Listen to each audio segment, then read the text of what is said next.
नमस्कार, मैं हूं Brajnandan, advocate and legal consultant. स्वागत है आपका एक बार और आपके अपने इस चैनल पे। अगर जो आप चैनल पे पहली बार आए हुए हैं, चैनल पे नए हैं, तो इसको सब्सक्राइब करें, लाइक करें और कमेंट में देश हित में जय हिंद अवश्य लिखें और इस तरीके की वीडियो आगे लोगों तक भी शेयर अवश्य करते रहें। आज हम ऐसे विषय पर चर्चा करने के लिए आपके सामने उपस्थित आए हैं क्योंकि आज के परिवेश के और आज के समाज में देखते हुए जो एक नई समस्या ने जन्म लिया है और ये समस्या कितनी हद तक और कहाँ हद तक ये प्राणघातक हो सकती है, प्राणघातक हो सकती नहीं, हम ये दूसरे शब्दों में ये भी कह सकते हैं कि ये समस्या बहुत ही प्राणघातक है आज के वर्तमान समय में। क्योंकि जो पति की द्वारा जो मुकदमे जो प्रस्तुत किए जाते हैं उन पर कोई कार्यवाही नहीं होती है और उल्टा इसके जो पत्नी के द्वारा जो भी मुकदमे जो भी वाद माननीय न्यायालय के समक्ष प्रस्तुत किए जाते हैं या थाने के द्वारा जो FIR के रूप में जो दर्ज किए जाते हैं, जो भी वाद या जो भी परिवाद जो प्रस्तुत किए जाते हैं उनमें कार्यवाही होकर जो महिलाओं के द्वारा जो समस्या का जो निराकरण नहीं हो पा रहा है, उस तरीके के हम किस तरह तक क्या हम स्टेप फॉलो करना चाहिए कि जिससे कि आज के समय में जो एक के बाद एक नई घटना घटित हो रही हैं और पति को ये प्रतीत होता है कि जो उनकी पत्नी के द्वारा जो मुकदमे जो प्रस्तुत किए गए हैं वो कितने हद तक प्रताड़नाकारित हैं और कितने हद तक वो प्राणघातक हैं। इसी के आधार पे आज के समय में हम लोगों ने देखा है कि एक वर्ष के अंदर ही जो हाईलाइटेड मामले हैं जो प्रकाश में आए हैं, वो चाहे अतुल सुभाष हो या नितिन हो या और अभी हाल ही में जो एक नई घटना घटित हुई है पुणे के जो शिवाजी नगर की अदालत में मीडिएशन के लिए आए हुए थे, वहाँ पर जो मुकदमा प्रस्तुत किया गया था उस अदालत में मीडिएशन के तौर पे पति पत्नी आए हुए थे। किसी विवाद को लेके जो भी घटना घटित हुई हो, लेकिन मीडिएशन के दौर में ही पति को ये लगता था कि जो पत्नी के द्वारा जो केसेस किए गए हैं वो कितनी प्रताड़ना है, अब वो बर्दाश्त नहीं कर सकता। इसीलिए उसने मीडिएशन के दौरान ही अपनी पत्नी को आई लव यू बोला और जहर किसी से निकाल के पी लिया और वहीं पे अपने दम तोड़ दिया। ये हम कह सकते हैं कि किस हद तक जो पति हैं वो परेशान है, किस हद तक जो पत्नी के द्वारा जो ये झूठे केसेस या अन्य कोई घटना जो तैयार की जाती है। हाँ, एक चीज़ और मैं बताना चाहूँगा, जो पत्नी के द्वारा जो प्रताड़ना के या जो केसेस जो तैयार किए जाते हैं, जो उनको पंजीकृत कराए जाते हैं, उसमें पति आता भी है और उसको समन भी होने के बाद भी उनको कंटेस्ट करता है। जिस हद तक जैसे भी जो रेमेडी मिल पाती है वो उसी के आधार पर कंटेस्ट करता है। लेकिन एक और तथ्य निकल के सामने आते हैं कि जो मैंने देखा है हाल ही में प्रैक्टिकली रूप से कि पत्नी के द्वारा जो मुकदमे दर्ज कराए गए हैं वो तो ठीक है, लेकिन पत्नी के घर वालों के तरफ से भी, यानी कि जो पति है उसका साला या उसके ससुर की तरफ से जो प्रार्थना पत्र प्रस्तुत किए जाते हैं, एक फर्जी घटना तैयार की जाती है, उसको मनगढ़ंत कहानी के रूप में एक नई घटना तैयार की जाती है। उसमें ये एलिगेशन लगाया जाता है कि हम सच एंड सच प्लेस में जा रहे थे, उसमें हमको जो बेटी के जो पति है उन्होंने हमको रास्ते में घेर लिया और इस तरीके हमको मारपीट कर लिया। जो पत्नी के द्वारा जो केसेस जो चल रहे थे वो तो चल ही रहे थे, उसके अलावा इस तरीके के 1, 2, 3 या हम कह सकते हैं कि नंबर ऑफ केसेस जो हैं वो दर्ज कराए जाते हैं और ये उनका ये आशय रहता है, ये उद्देश्य रहता है कि पति को इस हद तक परेशान कर दें जिससे कि वो जो हम कह रहे हैं वो करना शुरू कर दे। हम अपने दबाव में लेने के लिए जो भी बन सकता है वो सब कुछ करते हैं। लेकिन यहीं पे आके इस तरीके की जो घटना निकल के सामने आती है, इस तरीके की घटनाओं में कभी कभी ये भी देखने पड़ता जो पति है एक इचारा सब लोग मिल के जब मारेंगे घेर के तो वो अपना दम तोड़ देता है। जो इस तरीके की जो घटनाएं सामने निकल के आती हैं, जो प्रकाश में आती हैं, तो हाल ही में इस तरीके की जो घटनाएं इनको रोकने के लिए क्या कदम उठाना चाहिए, किस हद तक क्या ये हमारा जो समाज है उसमें एक नई जो जागरूकता जो फैलनी चाहिए, या हम ये कह सकते हैं कि जो पत्नी के द्वारा इस तरीके के जो फर्जी केसेस जो दाखिल किए जा रहे हैं तो कहीं ना कहीं एक ये भी संभावना हो सकती है कि जो इस तरीके से अगर जो झूठे मुकदमे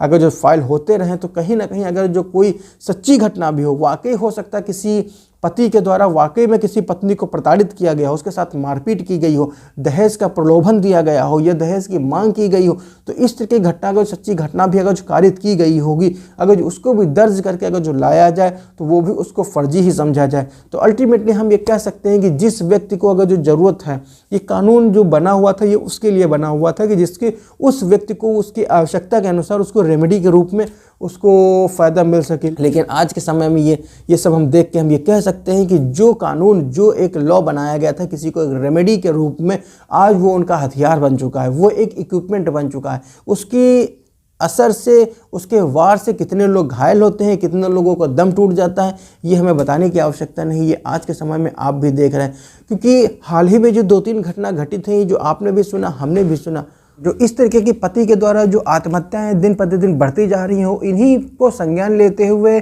एक नए तरीके से एक पिटीशन जो माननीय उच्चतम न्यायालय के समक्ष प्रस्तुत की गई। माननीय उच्चतम न्यायालय ने सामाजिक परिदृश्य को देखते हुए और ये कहते हुए उस पिटीशन को खारिज कर दिया कि ये जो कानून बनाने का जो काम है वो संसद का है। जो वर्तमान समय में जो दिन प्रतिदिन जो आत्महत्या की जो घटनाएं बढ़ती जा रही हैं पति के द्वारा, इन्हीं तरीके से इन घटनाओं को देखते हुए माननीय उच्चतम न्यायालय के समक्ष एक याचिका प्रस्तुत की गई और उच्च याचिका की सुनवाई करते हुए माननीय उच्चतम न्यायालय ने उस याचिका को खारिज कर दिया और साथ में ये गाइडलाइन दिया, या साथ में ये कहते हुए खारिज कर दिया कि जो इस समस्या का जो निराकरण है वो संसद के पास है। अगर जो इस तरीके के जो पति विरोधी जो कानून है, इनके निराकरण के लिए आप संसद के पास जाएं, वहां से अगर जो कोई बिल पास होके ऐसा कानून बना के लेकर आए जिससे कि पतियों की जो संरक्षण हो सके, इसमें माननीय उच्चतम न्यायालय कुछ भी नहीं कर सकती। तो इस तरीके की जो घटनाएं दिन प्रतिदिन बढ़ती जा रही हैं, इनको रोकने के लिए और इनका समाधान करने के लिए संसद में सरकार क्या कदम उठाएंगी और किस तरीके से उसका निर्णय करेंगे, क्या बिल ड्राफ्ट होगा और किस आधार पे कैसे कानून बनेगा।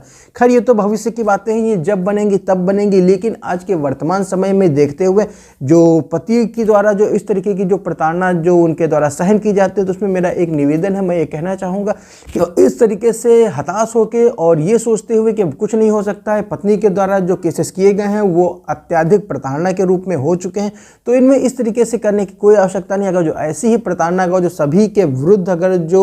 होने लगे और इस तरीके से अगर सभी लोग हताश होने लगे, तो हर कोई व्यक्ति, हर कोई जो पति है वो शादी ही करना करे। कोई भी लड़के होंगे या कोई भी आदमी होगा वो फिर शादी ही नहीं करेगा, क्योंकि इस तरीके की प्रताड़ना अगर जो हर कोई झेल सके, तो इतनी प्रताड़ना कोई इतनी कठिन नहीं होती है। इसका भी समाधान है, इसको कंटेस्ट किया जा सकता है और पति के भी द्वारा भी मुकदमा जीता जाता है और उनके भी द्वारा जो आज के परिदृश्य को देखते हुए जो नई घटना हो सकती है, क्योंकि कभी कभी ये भी देखने को सामने मिलता है कि अंततः जो पति और पत्नी जो शुरुआत में जो बहुत ही हाईली और बहुत ही उग्रेसिव रूप में जो लड़ने आते हैं, अंत में वो कंप्रोमाइज़ होकर सही सलामत अपने घर में निवास करने लगते हैं।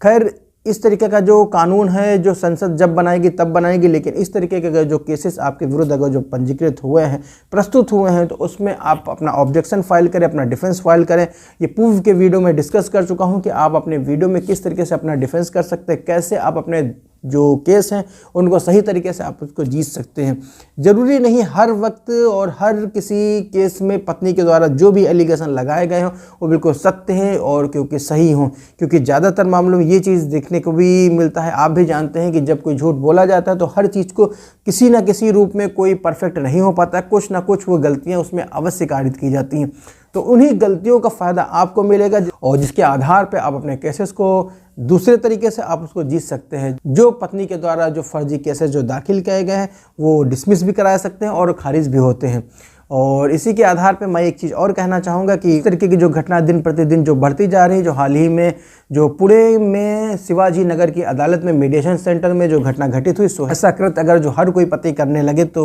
इस समाज से पति का शब्द ही विलुप्त हो जाएगा। और इसके आधार पे हम कह सकते हैं कि हर चीज़ को, हर किसी समस्या का आत्महत्या कर लेना ये इसका समाधान नहीं है। उसका समाधान जीवित रहते हुए उसका खोजा जा सकता है, क्योंकि मृत्यु होने के उपरांत उसका समाधान नहीं निकाला जा सकता है। तो इसी के आधार पे हम ये कह सकते हैं कि हर कोई केसेस में, हर कोई वाद में इस तरीके की जो पत्रावली जो प्रस्तुत की जाती हैं वो बिल्कुल झूठी होती है। उनकी कहीं ना कहीं से अगर कोई गलती की गई है तो उनका जो वाद है वो खारिज किया जा सकता है। तो आज का वीडियो इतना ही है, यहीं तक है। मिलते हैं किसी और एक वीडियो में एक नई जानकारी के साथ, एक नए विषय पर चर्चा करने के लिए। और अगर जो आपने वीडियो अंत तक देखा है, पूरा देख ही लिया है, तो उसको सब्सक्राइब करें, लाइक करें और कमेंट में जय हिंद अवश्य लिखें। और तो फिर मिलते हैं किसी और एक वीडियो में एक नए विषय पर चर्चा करने के लिए। तब तक के लिए हंसते रहिए, मुस्कुराते रहिए। जय हिंद।